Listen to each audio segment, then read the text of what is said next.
Une mine d'or révèle encore plus de recherche en profondeur. Lorsqu'une mine d'or révèle encore plus de recherche en profondeur, ça change tout pour l'économie. Quand vous prenez une ville comme Boisflé, qui devient le théâtre d'une révolution minière grâce à Perseus Mining ou grâce à Perseus Yaouré, cela ne peut qu'être amplifié comme bonne nouvelle. Lorsque une compagnie comme Perseus Mining, qui a sa mine Yaouré, qui opère déjà en mine à ciel ouvert, découvre sous forme de mine souterraine 15,5 tonnes d'or de plus, cela veut dire qu'il y a plus d'emplois, plus d'investissements et plus d'avenir. Cela, en fait, annonce plus d'emplois qui vont être créés, plus d'investissements qui vont être effectués parce que pour exploiter une mine à ciel ouvert, cela demande beaucoup de capitaux, beaucoup d'investissements. Lorsque vous entendez parler de mines, d'exploitation minière souterraine en Côte d'Ivoire, cela montre que la Côte d'Ivoire s'affirme comme une puissance aurifère en Afrique de l'Ouest. Alors, l'exploitation minière de Perseus Mining dans la zone de Yaouré passe, vous l'aurez compris, d'une mine à ciel ouvert à une mine souterraine. Pour être plus précis, vous allez avoir sur le même site une exploitation minière à ciel ouvert et une exploitation minière souterraine. C'est parti.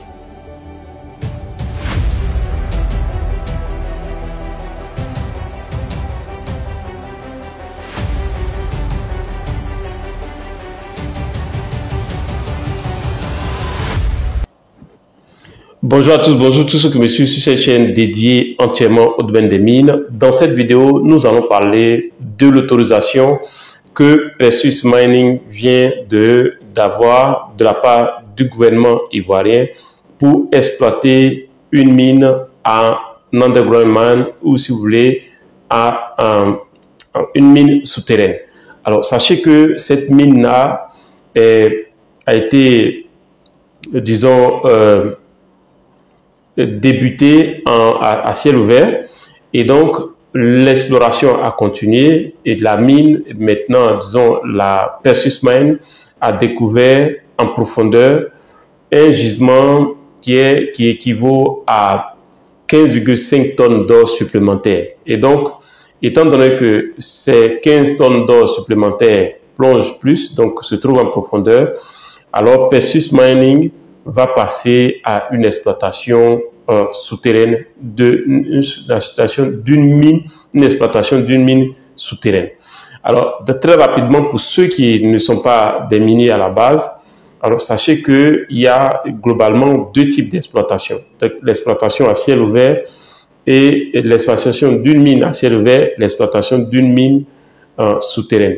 Alors, quand est-ce qu'on va exploiter une mine à ciel ouvert ou quand est-ce que on va exploiter une mine en underground mine ou, si vous voulez, une mine souterraine? Alors, notez que, en fait, l'exploitation à ciel ouvert suppose que c'est d'abord la première considération pour choisir le type d'exploitation à ciel ouvert ou souterraine, ça va être l'aspect économique déjà. Est-ce que c'est plus coûteux d'exploiter à ciel ouvert ou est-ce que c'est plus coûteux d'exploiter en underground mine ou en mine souterraine? Donc, open pit mining, open pit, c'est à ciel ouvert. Underground, c'est la mine souterraine. Alors, donc, on va voir, est-ce que la mine, c'est que la société va analyser, et se dit, est-ce que c'est plus rentable pour nous de faire une exploitation souterraine ou est-ce que c'est plus rentable pour nous de faire une exploitation à ciel ouvert. À ciel ouvert, lorsque le gisement n'est pas très en profondeur et que tout de suite, à partir des premiers décapages, on va avoir accès au gisement et commencer à l'exploiter.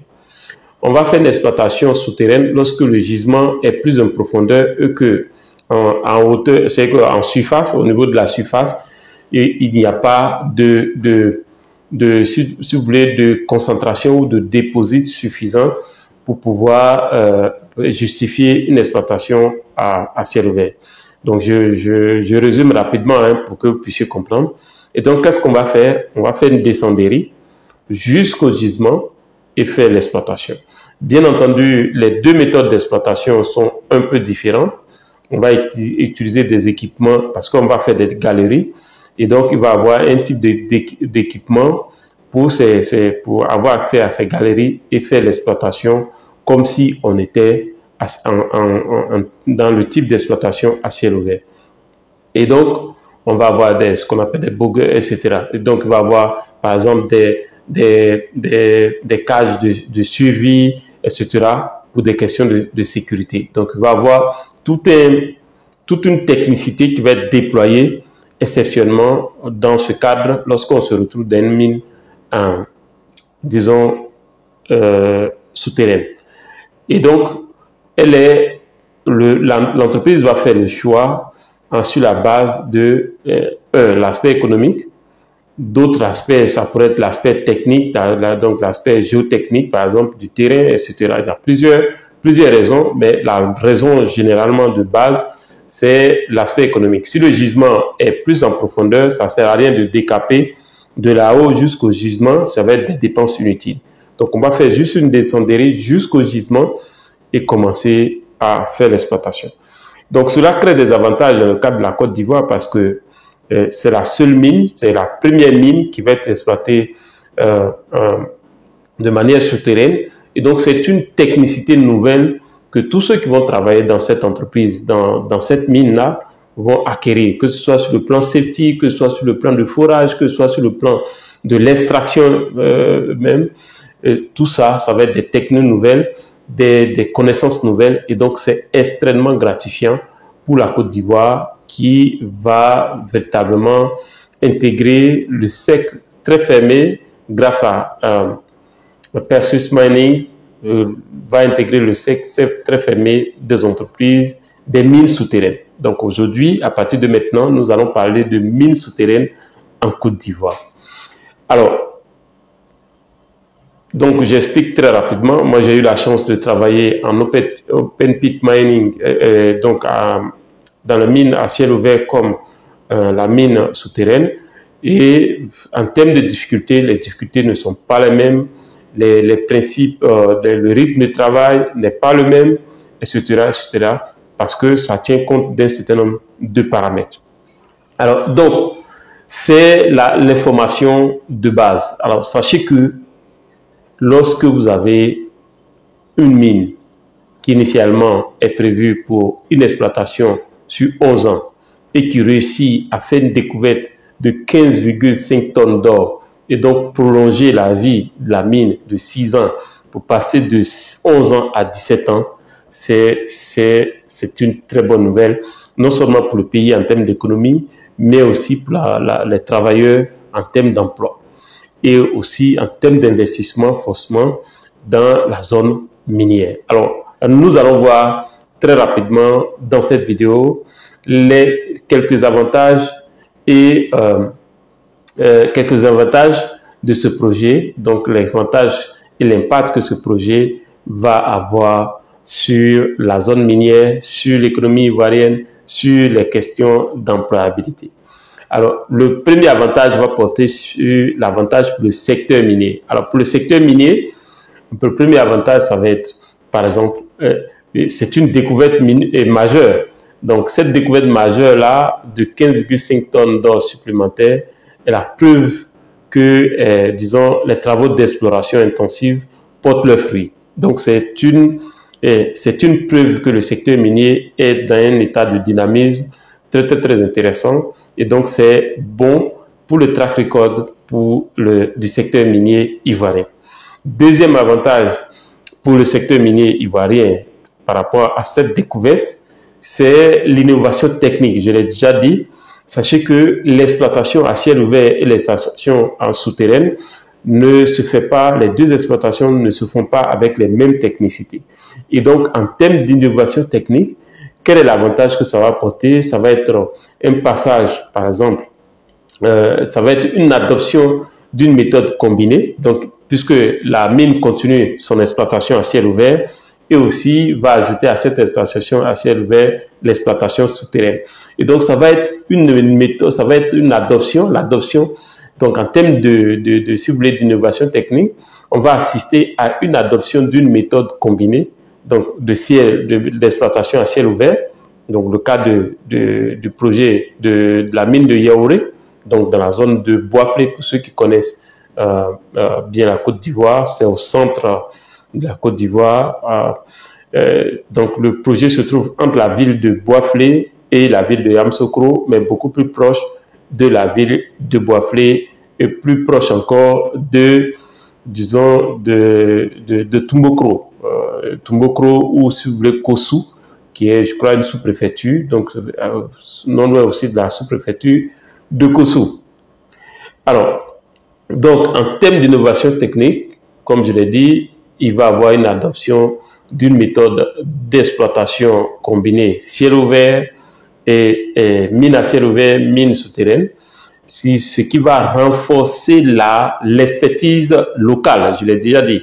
Donc, aujourd'hui, nous allons avoir, pour ceux qui vont travailler dans cette mine-là, nous allons avoir des Ivoiriens qui vont acquérir des connaissances en matière d'exploitation minière souterraine. Et donc, c'est un gain majeur, c'est un renforcement, cela va créer un renforcement de l'expertise locale en matière d'exploitation minière et plus précisément dans le cadre d'une exploitation souterraine. Donc, troisième avantage pour toujours le secteur minier, c'est la durée de la mine qui est prolongée.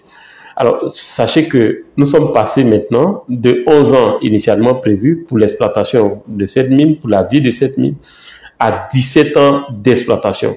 Alors, cela montre quoi? Un gage de stabilité et d'attractivité pour les investisseurs. Donc, les investisseurs vont véritablement continuer d'investir dans ce projet parce que, vous voyez, ça crée une certaine attractivité. Donc, quatrième avantage pour le secteur minier, donc pour cette découverte de Perseus Mining, c'est les questions d'opportunités d'affaires. Donc, il va y avoir plus de contrats pour des sociétés sous-traitantes. Donc, plus de contrats pour les sociétés sous-traitantes, pour les entreprises locales, telles que par exemple les entreprises qui opèrent dans le BTP, dans le HSE, dans le transport, dans le catering, dans la formation, etc., dans la maintenance industrielle, dans le nettoyage, dans tout ce qui est gestion communautaire, etc. Donc, c'est une opportunité d'affaires que cette découverte vient créer et cette autorisation va créer. Cinquième et dernier avantage dans cette vidéo pour le secteur minier, c'est le renforcement du contenu local. Alors, notez que il y aura plus de formation et plus d'embauche de techniciens, d'ingénieurs, par exemple. Donc, ça va créer l'emploi. Et donc, cette mine souterraine qui va rentrer en production va créer des emplois supplémentaires. Alors, après avoir évoqué les quelques avantages pour le secteur minier, regardons ensemble des avantages, par exemple, pour l'économie nationale. Alors, pour l'économie nationale, qu'est-ce que cela va entraîner? Cette mine souterraine va entraîner une augmentation des recettes fiscales et des royalties minières. Deuxième avantage, ça va créer une stimulation de l'économie locale de Bois-Flé, par exemple. Donc, par exemple, l'hôtellerie, la restauration, le commerce de façon générale. Et quatrième avantage pour l'économie nationale, c'est le renforcement des rôles stratégiques de la Côte d'Ivoire dans l'industrie aurifère africaine. Donc, je vous dis que nous rentrons à travers cette mine souterraine dans le club très select des pays qui font l'exploitation minière souterraine. Et donc, voilà quelques informations que je voulais partager avec vous. Notez que l'information principale, c'est que la Côte d'Ivoire amorce une nouvelle ère minière et cela est, si vous voulez, est porté par Perseus Yaouré avec la découverte de 15,5 tonnes d'or qui vont être exploitées sous forme de mines souterraines. Si cette vidéo vous a plu, faites-moi un gros like et on se dit à la prochaine vidéo.